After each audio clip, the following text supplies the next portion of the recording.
கன்னிராசிக்காரங்க சமீப காலமாக நிறைய விஷயங்களை நீங்கள் கஷ்டப்பட்டு தாங்க இருக்கிறீங்க. கஷ்டம் இருந்தால் கூட வெளியில் சொல்கிறது இல்லை. ஏன்னா எதுவாக இருந்தாலும் நீங்கள் தானே ஹேண்டில் பண்ணணும், நீங்கள் தானே பார்த்துக்கணுங்கிற ஒரு நினப்பு உள்ளுக்குள்ளே ஸ்ட்ரெஸ் ஆகிட்டே இருக்கிறீங்கன்னு சொல்லலாங்க. எப்படியாவது ஒரு விஷயத்த கொடுத்துட்டாங்க உங்ககிட்ட, அது எப்படியாவது செஞ்சு முடிக்கணும்னு போராடுறீங்க, வேலை முக்கியம்னு போராடுறீங்க. அதில் இன்னும் கொஞ்சம் ஒரு நல்லபடியாக முடியணும் எடுக்கிற வேலைன்னு ஓடிக்கிட்டே இருக்கிறீங்க. மனசும் டயர்டாகுது, உடம்பும் டயர்டாகுது. ஏன்னா மனசில் இந்த நேரம் கொஞ்சம் பாதிப்புங்க. நல்லா பேசிகிட்டு இருந்தவங்க கூட திடீர்னு உங்களை விட்டு போயிருக்கக்கூடிய ஒரு சூழ்நிலை. மனசுக்கு நெருக்கமானவங்களே நிறைய வகையில் உங்கள் மனசுக்கு பாதிப்பை கொடுத்துட்டு இருந்திருப்பாங்க. நடந்ததையும் மறக்க முடியாமல் மறுபடியும் நினச்சிக்கிட்டு இந்த நேரம் நீங்களாகவே இல்லைன்னு சொல்லலாம். எல்லா பிரச்சனைக்குமே ஒரு சொல்யூஷனுங்கிறது உண்டு. ஆனால் நீங்கள் ரொம்ப டீப்பாக போகிறீங்க பார்த்தீங்களா, அதுதான் உங்களுக்கு இந்த நேரம் கொஞ்சம் ஸ்ட்ரெஸ் அதிகமாக இருக்குன்னு சொல்லலாங்க. எந்த காரியமாக இருந்தாலும் எல்லாத்தையும் ஒரு கரெக்டாக செஞ்சு முடிக்கணும்னு ஒரு எண்ணம் இருக்கக்கூடிய உங்களுக்கு இந்த நேரம் கொஞ்சம் அவநம்பிக்கை அதிகம். எதுவுமே செய்யாமல் விட்டலாமான்னு நினைக்கக்கூடிய ஒரு விஷயம் உங்கள் மனசில் ஓடிக்கிட்டே இருக்குது. ஆனால் ஒரு நல்ல விஷயம் என்னென்னா, உங்கள் மனசை உங்களால் கண்ட்ரோல் பண்ண முடியும். உங்கள் வாழ்க்கையில் நீங்கள் எடுக்கிற முடிவு உங்களால் சாதகமாகவும் மாற்றிக்க முடியும். ஏன்னா நீங்கள் ரொம்ப ஸ்ட்ராங்கான ஆள். எந்த விஷயமா இருந்தாலும் கொஞ்சம் பர்ஃபெக்டாக செஞ்சு முடிப்பீங்க. அதுவும் உங்களுக்கு பல சாதனை செய்கிறதுக்கான வாய்ப்பெல்லாம் கொடுத்துரும். இந்த நேரம் ஒரு சில விஷயத்தில் மட்டும் கன்னிராசி என்பவர்கள் கொஞ்சம் கவனம் கொடுத்துட்டு வந்தீங்கன்னா உங்களுக்கு இந்த நேரம் சிறப்பான பலன் தாங்க. அதுவுமே இப்போ நடந்திருக்கக்கூடிய கிரக மாற்றம், இந்த சனி பயிற்சி காலத்தில் எல்லாமே கன்னிராசிக்காரங்க நிறைய விஷயங்களை பயப்பட்டுகிட்டே இருப்பீங்க. குடும்பத்தில் ஒரு பக்கம் பாதிப்பு, தொழிலில் ஒரு பக்கம் பாதிப்பு, எதுவாக இருந்தாலுங்க இந்த நேரம் மனசில் நிம்மதி ஒன்று இருந்துட்டா போதும், நான் காசு பணம்லாம் அடுத்த பட்சம் கொண்டு வந்துடுவேன், இந்த மனசில் நிம்மதி தாங்க இல்லைன்னு புலம்பக்கூடியவங்க கொஞ்சம் அதிகமாக இருக்கிறீங்க. ஒரு சில விஷயத்தில் கொஞ்சம் கவனம் கொடுத்துக்க பாருங்கள். ஏன்னா மன அழுத்தம் இந்த நேரம் கொஞ்சம் அதிகமாக தான் இருக்கும். உடம்பையும் கவனிக்கக்கூடிய காலகட்டம் தான். குறிப்பாக நரம்பு, மூட்டு பிரச்சனை, இந்த மாதிரியான விஷயம் எல்லாமே கொஞ்சம் வரத்துக்கான வாய்ப்பு அதிகமாக இருக்குது. குடும்பத்துலேயும் பொறுப்பு அதிகம் தாங்க இந்த நேரம். அவசர முடிவுலாம் எடுக்கக்கூடாது. அதே மாதிரி இந்த கூட்டு தொழில் செய்யக்கூடியவங்க எல்லாமே ரொம்ப கொஞ்சம் கவனமாக இருந்துக்கணுங்க. மற்றபடி பார்த்தீங்கன்னா வேலை சும்மா அதிகமாக இருந்தாலும் வேலையில் நல்ல மாற்றம், நிறைய பொறுப்பு கிடைக்கும். வியாபாரம், வருமானம் எல்லாமே சிறப்பாக இருக்குது. ஒரு நிலையான வருமானம் கிடைக்கும். கடன் சுமை இருந்தால் கூட அதை குறைக்கிறதுக்கான வாய்ப்புங்கிறது இனி வரக்கூடிய நாட்டில் இருக்குது. குடும்ப வாழ்க்கையில் கொஞ்சம் சின்ன சின்ன சிக்கலை தந்தாலும் இந்த நேரம் குடும்பத்தில் சிறப்பு தாங்க. கொஞ்சம் பொறுப்பு அதிகமாக இருந்தால் கூட நீங்கள் ஆசைப்பட்ட ஒரு விஷயம் குடும்பத்தில் நடக்கிறதுக்கான வாய்ப்பு இந்த நேரம் கன்னிராசிக்கு சிறப்பாகவே இருக்குது. அந்த வகையில் இனி வரக்கூடிய நாட்களில் கன்னிராசிக்கு எந்தெந்த விஷயங்கள் எல்லாமே சாதகமாக இருக்குது, எந்தெந்த விஷயத்தில் நீங்கள் கவனம் கொடுக்கணும், இந்த நேரம் உங்களுக்கு உகந்த வழிபாட்டு முறைகள் என்னென்ன, இதை பற்றி தான் இந்த பதிவில் நாம் பார்க்க போகிறோம். அதுக்கு முன்னாடி நீங்கள் இந்த சேனலுக்கு புதியவராக இருந்தால் இந்த சேனலை சப்ஸ்கிரைப் பண்ணிவிட்டு ஒரு லைக்கும் பண்ணிவிட்டு பின்தொடர்ந்து வாங்க பார்க்கலாம். மேலுமே இந்த வீடியோ பதிவை எந்த மாவட்டத்திலேருந்து நீங்கள் பார்க்குறீங்கிறத மறக்காமல் சொல்லிட்டு போங்க. உங்கள் வாழ்க்கையில் பல்வேறு விதமான பிரச்சனைகளை நீங்கள் சந்திக்கக்கூடிய நபராக இருக்கிறீங்கன்னா, ஜோதிட ரீதியாக தீர்வு காணும் நீங்கள் விருப்பப்படுறீங்கன்னா டிஸ்கிரிப்ஷனில் தொலைபேசி எண் கொடுக்கப்பட்டு இருக்கு. ஜோதிட ரீதியான சந்தேகமாக இருந்தாலும் சரி, உங்கள் வாழ்க்கையில் நீங்கள் சந்திக்கக்கூடிய எந்த விதமான பிரச்சனையாக இருந்தாலும் சரி, தாராளமாக தொலைபேசி மூலிமா தொடர்பு கொண்டு கூட உங்களோட பிரச்சனைகளுக்கு தீர்வு காணலாம். ஒரு விஷயம் கன்னிராசி என்பவர்கள் நீங்கள் புரிஞ்சுக்கணுங்க. ஒரு சின்ன முன்னேற்றம், நீங்கள் எந்த ஒரு முயற்சியாக இருந்தாலும் நீங்கள் ஒரு அடி எடுத்து வைக்கிறப்ப கண்டிப்பாக முன்னேற்றம் இருக்குது. மற்றவங்க யாரும் உங்களை நம்பலாலும் பரவாயில்லைங்க, உங்களை நீங்கள் நம்புங்க போதும். ஏன்னா இந்த நேரம் உங்களுக்கு வெற்றி கிடைக்கிறதுக்கான வாய்ப்புன்னு பார்த்தீங்கன்னா இருக்குது. உங்களை நீங்கள் குறை சொல்லிக்கிறீங்க. ஒரு வேலையை செஞ்சு முடிச்சா கூட இன்னும் நல்லா செஞ்சுருக்கலான்னு செஞ்ச வேலையவே கொஞ்சம் குறை சொல்லிட்டு இருக்கிறீங்க. அதுவும் ஒரு பக்கம் உங்களுக்கு டிப்ரெஷன் தான். அதே மாதிரி உடம்பும் சரி மனசும் சரி இந்த நேரம் ரொம்ப கவனிக்கணும். கன்னிராசிக்காரங்களுக்கு இந்த நேரம் பார்த்தீங்கன்னா நேராக சொல்லணும்னா சாதாரணங்கிற ஒரு வார்த்தைங்கிறது உங்களுக்கு இந்த நேரம் பொருந்தாது. கொஞ்சம் எதுவாக இருந்தாலும் அதிகமாக தான் இருக்கும். வேலை சுமையாக இருந்தாலும் அதிகமாக தான் இருக்கும். பொறுப்பாக இருந்தாலும் அதிகமாக தான் இருக்கும். எதை எப்படி சரி செய்யணுங்கிற ஒரு பிளானிங் மட்டும் நீங்கள் கொண்டு வந்துட்டிங்கன்னா கன்னிராசிக்கு இந்த நேரம் ரொம்ப ரொம்ப சிறப்பான பலன் தரக்கூடிய நேரம் பார்த்தீங்கன்னா இருக்குது. ஒரு பக்கம் கண்டக சனின்னு நீங்கள் மனசுக்குள்ளே கொஞ்சம் குழம்பிக்கலாம். கண்டக சனி என்னென்ன பாதிப்பு தருமோன்னு நீங்கள் கவலைப்படலாம்.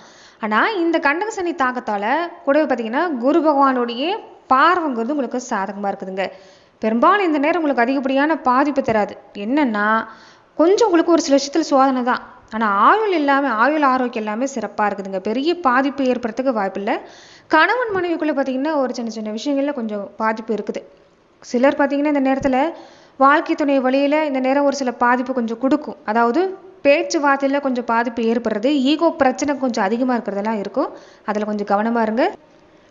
ஏற்கனவே கன்னிராசி அன்பர்கள் பார்த்தீங்கன்னா ஒரு சில விஷயங்களில் உங்களுக்கு புரிஞ்சுக்கிற தன்மை அதிகம் தாங்க. என்னென்னா உங்களை விட உங்கள் வாழ்க்கை துணைக்கு பேச்சு சாமர்த்தியம் கொஞ்சம் நேரம் அதிகமாக தான் இருக்கும். அதே மாதிரி கணவன் மனைவி உறவுங்கிறது பாசம் கொஞ்சம் அதிகமாக இருந்தால் கூட இந்த தாமரையில் தண்ணீர் மாதிரி ஒட்டி ஒட்டாமல் இருக்கக்கூடிய அமைப்பு தாங்க அந்த நேரம் கொஞ்சம் கொடுக்கும். அதனால் அதில் கொஞ்சம் கவனமாக இருங்க. பேசுகிற பேச்சில் கொஞ்சம் கவனம் கொடுக்க பாருங்கள். மனசில் இருக்கிறத வெளிப்படையாக பேசுகிறது நல்லது. அதான் முன்ன சொன்ன மாதிரி எதுவாக இருந்தாலும் நான் தான் பார்த்துக்கணும், நான் தான் அனுபவிக்கணுங்கிற ஒரு உணர்வு, ஒரு ஸ்ட்ரெஸ்ஸு பார்த்தீங்கன்னா உங்கள் மனசில் இருக்கிறதாலேயே நிறைய விஷயங்கள பாதிப்பு கொடுக்கும். இந்த மன அழுத்தம் குடும்பத்தில் கொஞ்சம் பாதிப்பு கொடுத்துடலாம். அதனால் வெளிநபர்கிட்ட ஆறுதல் தேடுறதை விட வீட்டில் இருக்கக்கூடியவங்ககிட்ட ஆலோசனை கேட்டுக்கிறது, உங்கள் மனசில் இருக்கிறத சொல்கிறது நல்லது தான் அந்த நேரம். நிறைய பேர் பார்த்தீங்கன்னா அந்த மனசில் இருக்கிறத சொல்லாமலேயே சொந்த வீட்டிலேயே ஒரு துறவி மாதிரி, இல்லற வாழ்க்கையே வேண்டாம், ஒரு துறவி மாதிரி வாழக்கூடிய வாழ்க்கை எல்லாமே கொடுத்துரும். கொஞ்சம் இந்த நேரத்தில் அதில் கவனம் கொடுக்க பாருங்கள். வாழ்க்கை துணையுடைய ஆரோக்கிய விஷயத்தில் கவனமாக இருக்கணும். ரொம்ப முக்கியமாக எதிர்பாலின நட்பு இந்த நேரம் தவிர்க்கிறது நல்லதுங்க.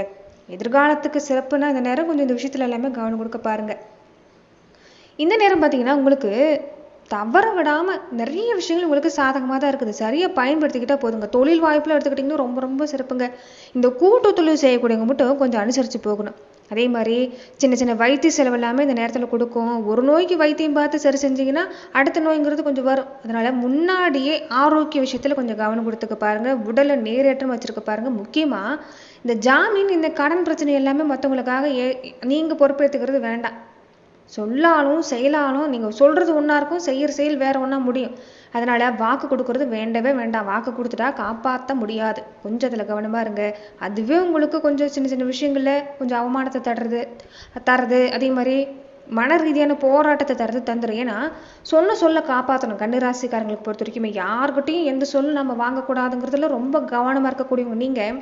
ஒரு சில நேரம் மனசு சந்தோஷமாக இருந்தாலும் சரி, கொஞ்சம் கஷ்டத்தில் இருந்தாலும் சரி, கொஞ்சம் வாக்கு கொடுத்துருவீங்க. அது பின்னாடி பார்த்தீங்கன்னா உங்களால் காப்பாற்ற முடியாமல் போகும். அதனால் கவனமாக இருங்க. மற்றவங்க பிரச்சனையில் தலையிடாமல் இருக்கிறது நல்லது. நிறைய பேர் இந்த நேரத்தில் தேடி வருவாங்கங்க. என் வீட்டில் இந்த பிரச்சனை, எனக்கு இந்த மாதிரியான பாதிப்பு இருக்குது, நீங்கள் ஒரு சொல்யூஷன் சொல்லுங்கள், நீங்கள் தான் தீர்வு சொல்லணும்னு மன ஆறுதலுக்காக உங்களை தேடி வரக்கூடியவங்க இருப்பாங்க. ஆனால் மற்றவங்க பிரச்சனையில் எந்த காரணத்தை கொண்டும் தலையிட்டுறாதீங்க. இந்த நேரம் உங்களுக்கு அதுலேயும் பெரும்பாலும் பாதிப்புன்னு பார்த்தீங்கன்னா கன்னிராசிக்கு இருக்குது. ஆனால் பண வருமானத்தில் இந்த காலங்களில் உங்களுக்கு எந்த தடையும் இல்லை. பண வருமானம் நல்லபடியாகவே இருக்குது. பயணங்கள் கொஞ்சம் கொடுக்கும். பயணத்தில் கவனமாக இருங்க. வேலை சும்மா அதிகம்தான், அதுக்காக மற்றவங்ககிட்டலாம் பொறுப்பை ஒப்படைக்கிறது வேண்டாம். உங்களுக்கு கொடுக்குற வேலையில் நீங்கள் கவனம் கொடுக்க பாருங்கள். இல்லைன்னா கொஞ்சம் சின்ன சின்ன மன வருத்தம் எல்லாமே ஏற்படுறதுக்கு வாய்ப்பு இருக்குது. சகோதர உறவு வகையில் பார்த்தீங்கன்னா கொஞ்சம் கவனமாக இருக்கணுங்க. முன்னாடி பார்த்தீங்கன்னா அப்படி தான், நல்லதுக்குன்னு நீங்கள் போனீங்கன்னா கூட சகோதர உறவுகள் எல்லாமே உங்கள் மேலே தான் தப்பு கொண்டு வந்து போடுவாங்க. பழியெல்லாம் உங்கள் மேலே தான் வந்து விழும்.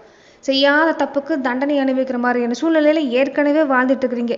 ஒரு கூட பிறந்த பிறப்பு மேலே எல்லாமே உங்களுக்கு இந்த நேரம் நம்பிக்கை இல்லைங்கிறத உண்மை. இது வரைக்கும் நீங்கள் கட்டி காப்பாற்றின இந்த வைராக்கியம், அதே மாதிரி இந்த வீரம், இதெல்லாம் பார்த்தீங்கன்னா இந்த நேரத்தில் கொஞ்சம் உங்களுக்கு சோதனை பண்ணுற மாதிரி தான் இருக்கும். அதனால் முடிஞ்ச வரைக்குமே இந்த நேரம் மற்றவங்க விவகாரத்தில் தலையிடுறத வேண்டாம். சொந்த பந்தமாக இருக்கட்டும், கூட பிறந்த உறவாக இருக்கட்டும், நெருங்கின நண்பராக கூட இருக்கட்டுங்க, நீங்கள் உங்கள் வேலையில் மட்டும் கொஞ்சம் கவனமாக இருந்துக்கிறது நல்லது. உடல் ஆரோக்கியம்னு எடுத்துக்கிட்டிங்கன்னா இந்த நேரம் இந்த வலது காது பகுதியில் கொஞ்சம் பாதிப்பு ஏற்படுறது, நரம்பு சம்மந்தப்பட்ட பிரச்சனை, கால்கள் அடிக்கடி அடிபடுறது, விரல்கள் அடிக்கடி அடிபடுறது மாதிரியான பிரச்சனை இருக்கும். முக்கால்வாசி பிரச்சனையே மனசஞ்சலம் தான். மனசில் கொஞ்சம் நிம்மதிங்கிறது குறைவாக இருக்கும். எந்த அளவுக்கு உங்களுக்கு மனசு நிம்மதியை ஏற்படுத்த முடியுமோ, எந்த அளவுக்கு உங்களை பலப்படுத்த முடியுமோ அதை செய்ய பாருங்கள். தொடர்ந்து மனசை போட்டு பல விஷயத்தை குழப்பிக்க வேண்டாம். அதிலிருந்து வெளியே வந்துட்டாலே இந்த நேரம் உங்களுக்கு சிறப்பாக தான் இருக்குதுன்னு சொல்லாங்க. முக்கியமாக குலதெய்வ வழிபாடு இந்த நேரம் நீங்கள் மறக்காமல் செஞ்சுக்கிறது நல்லது. குலதெய்வ வழிபாடு செய்ய தான் கன்னிராசிக்கு இந்த நேரம் உங்களுக்கு சிறப்பான பலன் கிடைக்கிறதுக்கான வாய்ப்பெல்லாம் இருக்குது. பூர்வீக தொழிலெலாம் செய்கிறீங்கன்னு வச்சுக்கிங்களேன், இந்த நேரம் உங்களுக்கு ரொம்ப சிறப்புங்க. உங்களுடைய தாய் தந்தை தாத்தா பாட்டி வழியில் ஒரு தொழில் ஆரம்பிச்சிருக்கிறாங்க, ஆனால் அந்த தொழிலை நானும் செய்யணும்னு ஆசைப்படுறேன்னு நினைக்கக்கூடியவங்க தாராளமாக செய்யலாம். மற்றபடி பார்த்தீங்கன்னா இந்த நேரத்தில் எல்லாமே நிறைய விஷயங்கள்ல உங்களுக்கு ஒரு சில நல்ல நேரங்கள் சிறப்பாக இருந்தாலும், வருமானம் சிறப்பாக இருந்தாலும், இந்த மாதிரி மறைமுகமான பிரச்சனைங்கிறது கொஞ்சம் கொடுக்கும். அதாவது எதிரி தொல்லை கொஞ்சம் அதிகமாக இருக்கும், சத்துரு தொல்லை எல்லாமே கொஞ்சம் இருக்குது. உடல் ஆரோக்கிய விஷயத்தில் கொஞ்சம் கவனம் பாருங்க. குடும்ப உறவுகள் பொறுத்த வரைக்குமே மனசு இந்த நேரம் கஷ்டப்படுங்க. முகத்தில் எப்போ பார்த்தாலும் கவலையோட துக்கத்தோடு இருப்பீங்க. அதனால தோற்ற பொலிவுங்கிறது நேரம் குறையும். முடிஞ்ச வரைக்குமே இந்த நேரம் நீங்கள் உங்கள் குலதெய்வ வழிபாடு செய்ய பாருங்க. உங்களை நம்புங்க, மற்றவங்களை யாரும் இந்த நேரம் நம்புறது வேண்டாம். ஏன்னா அவங்களால முடிக்க முடியாத விஷயம் எதுவுமே கிடையாது. கன்னிராசிக்காரங்க ஒரு வேலையை கொடுத்துட்டு அது பெர்ஃபெக்டாக செஞ்சு முடிக்கக்கூடியவங்க நீங்கள் தான். எதிர்காலத்தை பற்றி கவலைப்படுறது நல்லது தான். ஆனால் அதுவே நீங்கள் அதிகப்படியான மன அழுத்தத்தை போட்டுக்கிறது கொஞ்சம் தவிர்த்துக்கங்க. மற்றபடி கன்னிராசிக்கு இந்த நேரம் ரொம்ப சிறப்பாகவே இருக்குதுன்னு சொல்லலாம். அதே மாதிரி இந்த நேரத்தில் கன்னிராசி அன்பர்கள் என்னன்னு பார்த்தீங்கன்னா, உங்களுக்கு கன்னிராசி வாலிபர்களாக இருக்கக்கூடியவங்க வேலை சம்மந்தப்பட்ட விஷயங்கள் எல்லாமே சிறப்பாக இருக்குதுங்க. நிறைய பேர் இதுக்கு முன்னாடி கொஞ்சம் சொந்த பந்தத்தை எல்லாமே கெட்ட பேர் எடுத்திருப்பீங்க. உடல்லையும் ஏதாவது ஒரு தொந்தரவுங்கிறது கொடுத்துருக்கோம். இந்த நேரம் நீங்கள் எடுக்கிற முயற்சி இந்த நேரத்தில் தான் உங்களுக்கு வேலை ரீதியான மாற்றம் எல்லாமே இருக்குது. வாகனம் வாங்கக்கூடிய யோகம் எல்லாமே சிறப்பாக இருக்குது. நிலம் வாங்குறது, விற்கிறது சம்மந்தப்பட்ட விஷயம், ஒரு தோட்டம் வாங்குறீங்க, விவசாயம் சம்மந்தப்பட்ட விஷயத்தில் நீங்கள் ஈடுபடுறீங்கன்னா இந்த நேரம் ரொம்ப ரொம்ப சிறப்பாக இருக்கிறதுக்கான வாய்ப்பு எல்லாமே கன்னிராசிக்கு இந்த நேரம் இருக்குதுன்னு சொல்லலாங்க. திருமண விஷயம் எடுத்துக்கிட்டாலும் பரவாயில்ல, ஓரளவுக்கு இந்த நேரம் கொஞ்சம் ஆரம்பத்தில் திருமண தடையை கொடுத்தா கூட இறுதியில் உங்களுக்கு நல்ல மாற்றம். அதுவும் பெண்களுக்கு எல்லாமே பணப்புழக்கம் இந்த நேரம் சிறப்பாக இருக்குதுங்க. கடன் தொல்லை குறையும், அரசு விஷயம் எல்லாமே சிறப்பாக இருக்குது, இழந்த வேலை கிடைக்கும், வாழ்க்கையில் மறக்க முடியாத நல்ல சம்பவம் நடக்கிறதுக்கான நேரம் பார்த்தாலும் இந்த நேரம் கன்னிராசிக்கு தான். மொத்தத்தில் இந்த நேரம் நீங்கள் சனி பிரதோஷ வழிபாடு செஞ்சுக்கோங்க. பிரதோஷ காலத்தில் சிவபெருமானுக்கு வில்வேலை கொடுத்து வணங்கிட்டு வரணும். இது மனசுக்கும் உங்களுக்கு ஒரு நல்ல பலன் தான். மன அழுத்தத்தில் மன குழப்பத்தில் இருக்கக்கூடிய உங்களுக்கு சிவபெருமான் வழிபாடு ரொம்ப சிறப்பு. முடிஞ்ச வரைக்குமே அன்னதானத்துக்கு உதவி செய்ய பாருங்க. சனிக்கிழமையான நல்லெண்ணெய் தீபம் சனீஸ்வர பகவானுக்கு போட்டுக்கோங்க.